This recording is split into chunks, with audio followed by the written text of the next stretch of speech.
Hey guys, Marvel Fan 45 here, and quick preface before the video. Uh, my least favorite films, those are my least favorite films, and then my favorite films, those are my favorite films. Except for some of my favorite films I haven't bought yet, so they aren't there. But yeah, my least favorite films are pretty definitive. But now we're going to get into the main attraction, basically. A review / discussion of Lars von Trier's Dancer in the Dark. This film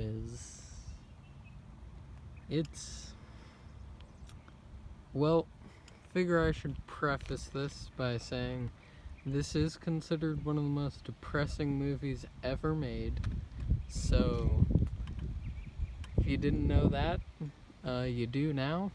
It just, within the first hour, like, I had to pause it in the first hour and just, like, take a minute, walk around, really take in the fact that, like, just take in everything that happened. I mean, because a lot happens within that first hour, and then last hour is just heartbreaking and heart-wrenching. If I were to do like a top 50 favorite movies, this would definitely have to be on there. This is a movie I will only watch once. I'm still gonna buy it, but it's shot really well. It's a musical, also. Most musicals aren't really depressing, but this one is. It stars Bjork and Catherine Deneuve. Catherine Deneuve, I've actually been like waiting to see her in a film because I haven't seen any of her films. I'm planning to buy a set that has like Belle de Jour, a lot of her other films, but I'm probably going to review some of her stuff on this channel before I buy a set, so I know what I'm getting into.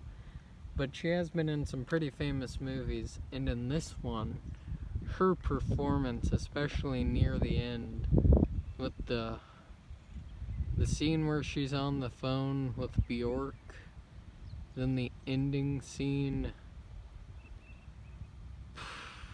that's acting right there. That is like actual acting. Like this movie's different than Antichrist, Melancholia, Nymphomaniac 1 and 2.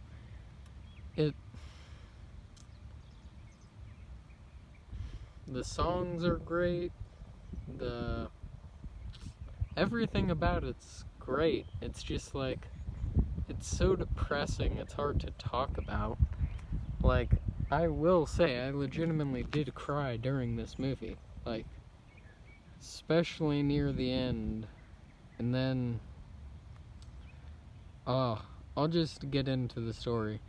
Basically, there's an immigrant named Selma, and she works at this factory, and she's going blind, and she's trying to help her son with something, and she hangs out with a group of friends at work, Kathy and Jeff, and then she lives in a trailer park in someone's backyard. That's the farthest I want to say for this.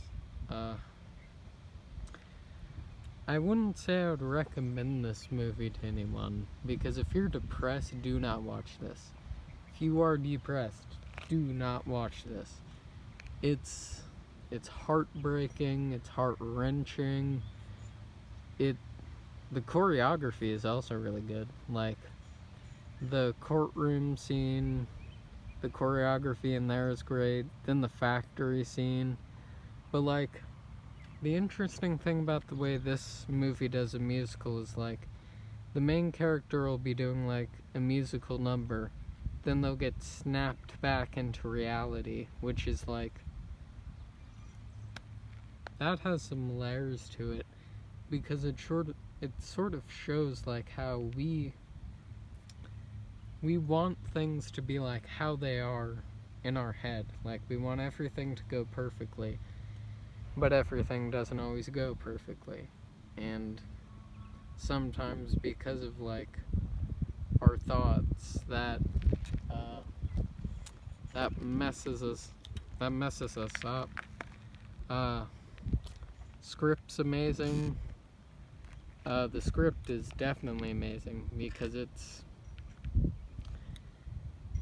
let me put it this way. So if you're a musical fan, so if you thought Les Miserables was depressing, this movie's like Les Miserables times, I don't even know, pretty much times infinity. It's just, it's a tearjerker. I would definitely rate this movie like 10 out of 10. I wouldn't rate it an 11 out of 10 because I can't rewatch it. Maybe I'll rewatch it eventually, but like, I mean, if you can tell by my mood and the way I'm talking right now, this film did have an impact on me.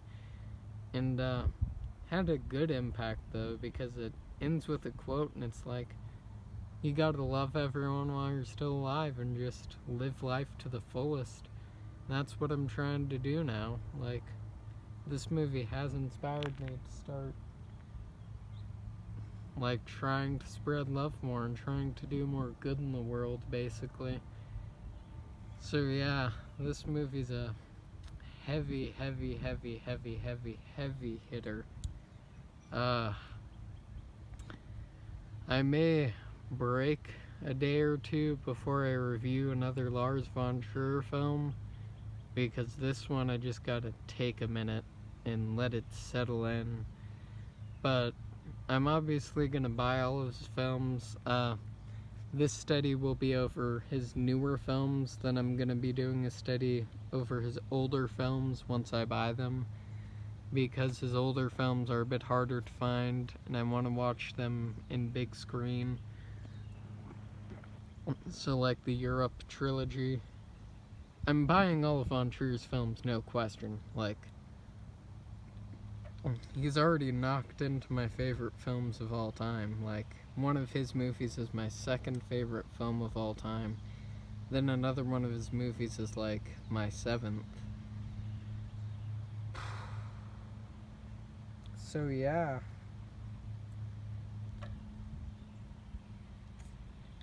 Sorry about that long breath there.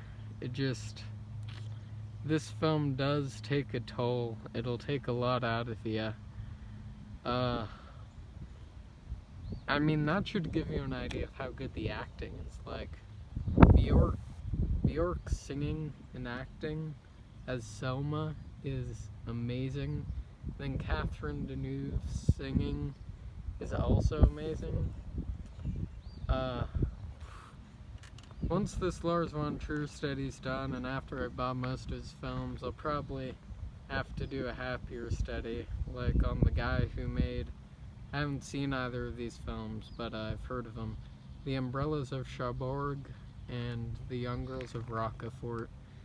Gonna have to buy all of her films. But I actually don't know what my next study will be, but this isn't the end of this study. We've still got House the Jack Built, Dogville, Feel Like I'm Missing Something, House the Jack Built, Dogville, Breaking the Waves. I think that's it. Then, after those 3 films, the study will be finished, and we'll be doing, we'll get back to normal reviews for a little bit, then we'll start up another study, because I do have other projects I have planned besides studies. Like, I've got some fun stuff planned. So yeah, this film is a huge, huge downer. Uh, there are probably plenty of reviews out for this on YouTube. Check out the Misfit Pond. He did an entire series on the Lars von Trier films. Except for he did them like 3. He reviewed all 6 of his main ones. But in better news, in happier news, because I don't want to end the video on a sad note, I watched the opening scene of Climax, and holy crap, that blew me away. That was out of this world amazing. I just wanted to get an idea of what I was going to get into with Climax when I bought it, because I'm buying all of Gaspar Noé's work. And Climax's opening scene was like literally jaw-dropping. Like, this was someone's worst film of the decade, and I was like, just after the opening scene, like, wow. Because I literally only watched the opening 5 minutes, because I'm not gonna watch the film on a little screen once again. I'm not gonna watch it on my phone or a TV. I've got a really old TV in my basement, and if I can buy Climax and all the Gaspar Noé movies, I'm gonna watch them down there. Because once again, I prefer to experience film in like the way it's meant to be experienced on a big screen. But yeah, I wouldn't say check this film out, but watch it, and eventually all those Gaspar Noé films will be being purchased. Tons of other films are getting purchased too, so get excited for that. And I can't believe I'm saying this, but we're almost done with this director's study, which is crazy. Once again, we'll be doing a second one going over all of his old films, because I can't find a good transfer of them on streaming.